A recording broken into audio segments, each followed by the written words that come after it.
नमस्कार मित्रांनो,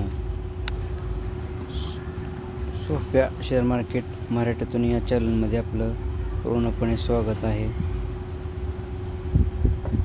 आपण जे काही काम करणार आहे ते पूर्णपणे प्राइस ॲक्शनवरती काम शिकणार आहे. आपण छोटे ट्रेड कसे घ्यायचे, छोटे स्कॅल्पिंग कसे करायचे, किंवा मोठा बिग ट्रेड कसा पकडायचा, किंवा मोठे एखादी रॅली कशी पकडायची, कुठल्या टाईम फ्रेममध्ये मार्केट ॲनालिसिस केलं पाहिजे, अशा पद्धतीनं काय आपण बेसिक मुद्दे आहेत ना, त्या बेसिक मुद्द्यांवरती आपण मार्केट कसं ॲनालिसिस करायचं ते आपण पाहणार आहोत. तर साधारण पहिल्यांदा मी सिल्वरचा चार्ट घेतो. आता ही 15 मिनटाचा चार्ट दिसतो आहे आपल्याला, पण ज्यावेळेला आपण ॲनालिसिस करून ट्रेड घेतो त्याच्या अगोदर प्रथम मोठ्या टाईम फ्रेममध्ये ॲनालिसिस करायला शिका.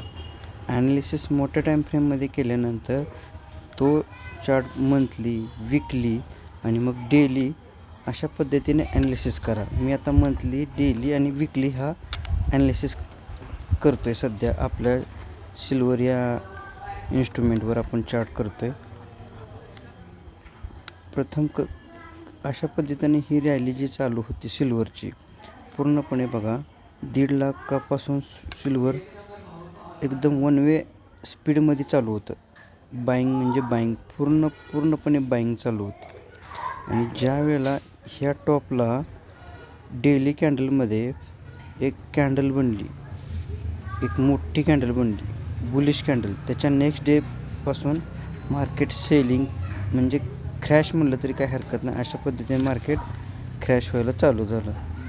मग त्याची एखादी रॅली किंवा असा मोठा बिग ट्रेड कसा पकडायचा, तर अगोदर तो चार्ट किती वाढलेला आहे तो बघायचा. अगोदर भरपूर किती वाढला आहे तो पहा ना.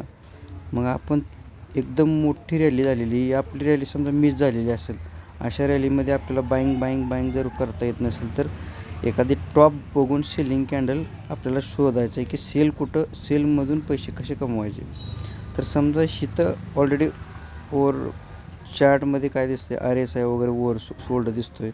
80 ते 90 डिग्रीमध्ये आपल्याला दिसतो आहे की इथं RSI ओवर सोल्ड आहे. याचा अर्थ मार्केट पूर्णचा ओव्हरबॉट झोनमध्ये आहे. मग तिथला आपण चार्ट कसा व्हेरीफाय करायचा, स्टडी असा करायचा की साधारण पहिल्यांदा चार तासाचा मी कॅन्डल चार्ट लावलेला आहे.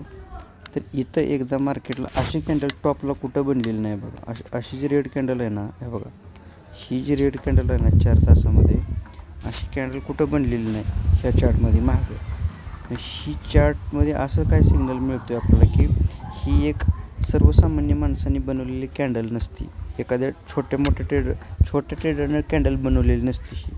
ही जी कॅन्डल बनवलेली आहे ती एका मोठ्या बिग प्लेअरनं बनवलेली असते. मग त्याच्यामध्ये त्यांनं पूर्णपणे त्याचं प्रॉफिट बुकिंग आणि सेलिंगला ऑर्डर लावलेली असते. अशा पद्धतीने ही जी चार्ट आहे ना आपल्याला असं व्हेरीफाय करायचं आहे आणि मगच ते आपल्याला ट्रेड घ्यायला चालू करायचं आहे. आणि आता इतर रॅली सध्या काय दिसते आपल्याला, सिल्वर ही डाऊन ट्रेंडमध्ये दिसते पूर्णपणे. जेव्हा पण कोणी बाय केलं ते सगळे लोक आता ट्रॅप झालेले आहेत. इकडे जे लोक ट्रॅप झाले आहेत ना या झोनमध्ये, ते लोक पूर्णपणे ट्रॅप होऊन बसले आहेत. तर ह्यांना लवकर काय ह्यांची बाईंग प्राईस भेटली का नाही, तर आता ह्यांनी फसलेले आहेत ही लोक ह्याच्यामध्ये.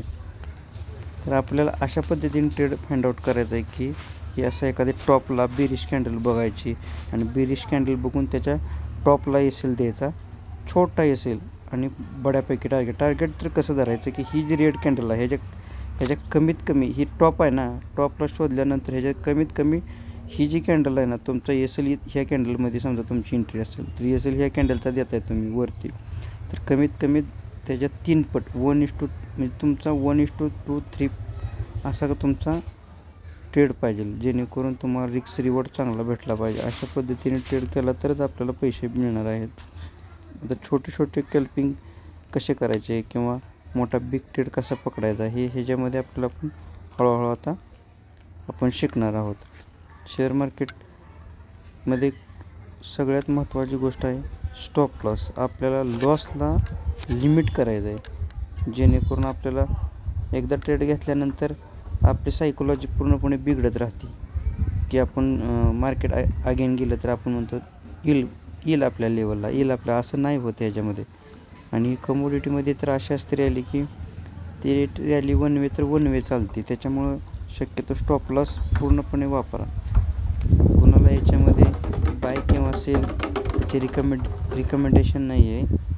फक्त ही जो व्हिडिओ बनतो आहे आपला तो फक्त एज्युकेशनल पर्पजच्या दृष्टिकोनानं आपण व्हिडिओ बनतो आहे, जेणेकरून प्राईज ॲक्शन कशी असते, मार्केट कसं काम करतं, या पद्धतीनं आपण आता व्हिडिओ करणार आहे कायम आपण.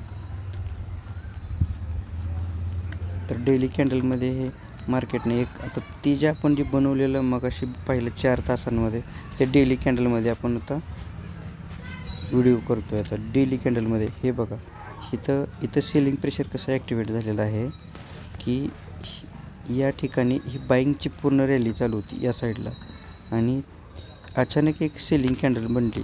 म्हणजे ही काही न्यूज असेल किंवा काही प्राईज ॲक्शन दिसते ना आपल्याला की बिरिश कॅन्डल मोठी बनली, म्हणजे कुणीतरी बड्या प्लेअरनं माल विकलेला आहे. तर ह्या बड्या प्लेअरच्या साईडलाच मार्केट झुकत असतं नेहमी, लक्षात घ्या. तर त्या साईडला आपण ट्रेड घ्यायचा. इथं जरी आपला ट्रेड ॲक्टिवेट झाला असता नेक्स्ट डे, तरीसुद्धा मार्केट बॅक टू बॅक 3 दिवस खाली आले. त्याच्यानंतर मार्केट आता ही रॅली झाल्यानंतर पूर्णपणे मार्केट साईडवेज झालं. साईडवेज झाल्यानंतर परत मार्केटनं अगेन एक मुवमेंट दिली की थोडीशी खालून, ज्यांनी या मार्केटमध्ये सेल केलं होतं त्यांनी प्रॉफिट बुकिंग केली ना, म्हणजे सेलच्या ऑर्डर बाईंगमध्ये कन्वर्ट झाल्यामुळे ही रॅली आलेली आहे. इकडं बाउन्स बॅक म्हणायचं त्याला. ह्या बाउन्स बॅकमध्ये ही मार्केटनं रिटेस्ट केलं. रिटेस्ट करून परत त्याचा ट्रेंड कंटिन्युएशनमध्ये चालू केला. कंटिन्युएशनमध्ये केला, त्यासाठी नवीन लो लावला मार्केटनं, हे का, नवीन लो लावला. परत मार्केट अजून काय करते, नवीन लो लावल्यानंतर रिटेस्टला आलं, परत एकदा रिटेस्ट करून परत आता न्यू लोसाठी आपण मार्केट चाललेलं दिसते आता. पण मार्केटमध्येच साईडवेज झालेलं आहे. ही डेली कॅन्डलमध्ये सध्या आपण बघतो आहे. जेणेकरून आपण डेली कॅन्डलचं ॲनालिसिस करून घेतला तर ट्रेड शक्यतो चुकत नाही. मग डेली कॅन्डलमध्ये तुम्ही छोट्या छोट्या टाईम फ्रेममध्ये मग एंट्री शोधू शकता, जेणेकरून 1 तासाच्या 15 मिनटाच्या जो मोठा ट्रेंड आहे त्या साईडला एंट्री घ्या शक्यतो. मग ट्रेड आपला फसणार नाही किंवा अडकणार नाही, याची पूर्णपणे लक्षात येते ना आपलं की ट्रेंड कसा आहे त्या साईडनं शक्यतो ट्रेड घ्या, म्हणजे तुमचं प्रॉफिटेबल ट्रेड होऊन जाईल. अशा पद्धतीने आपण आता डेली कंटेंट काय टाकणार आहोत. तर आता ही क्रूड ऑइलची रॅली एक पाहायची आपल्याला. तर बघा, सकाळी आज ॲक्च्युली हे ट्रेंड मेजर ट्रेंड बुलिश आहे, पण आपण आता इथे एक टॉप बनलेला दिसतो छोट्या टाईम फ्रेममध्ये आपल्याला. ही मोठ्या टाईम फ्रेममध्ये मार्केट एक 10,500चा रजिस्टर घेऊन मार्केट खाली यायला लागले. तर तोच ॲनालिसिस आपण कसं करतो छोट्या टाईम फ्रेममध्ये. तर मार्केटने काय केलं, या ठिकाणी साधारण डबल टॉप बनवून मार्केट या लेवल, ही जी लेवल ब्रेक करून जी की ही लेवल ब्रेक झाली, ते एक बेरिश कॅन्डलनं, मोठ्या बेरिश कॅन्डलनं लेवल ब्रेक झाली. म्हणजे ही तर भरपूर मोठ्या प्रमाणात सेलिंग आलेली आहे. ती जी सेलिंग आहे ना, तर ती कंटिन्युएशनमध्ये न्यू लोसाठी सुद्धा मार्केट तसंच पुढं हायस्ट कंटिन्युएशनमध्ये ती रॅली करू शकतं. जेणेकरून आता ही जी रॅली झाली त्यात ही पुल बॅक आला, म्हणजे ही रिप्लेसमेंट असतं. ह्या रिप्लेसमेंटमध्ये फसायचं नाही की इथं बाईंग शोधायचं नाही. ट्रेंड बेंड झाला आहे ना, तर ट्रेंड ज्या साईडला चालला आहे त्या साईडची रॅली आपण कंटिन्युएशनमध्ये पकडायची, म्हणजे ट्रेड आपल्याला छोट्या टॉप लॉसमध्ये आपला ट्रेड मिळतो. आता इथं जर समजा एखाद्या टॉप लॉस म्हणजे इथे जर ट्रेड मिळवायचा असेल तर छोट्या टॉप लॉसमध्ये किती मोठं टार्गेट भेटलेलं आहे बघा त्याने.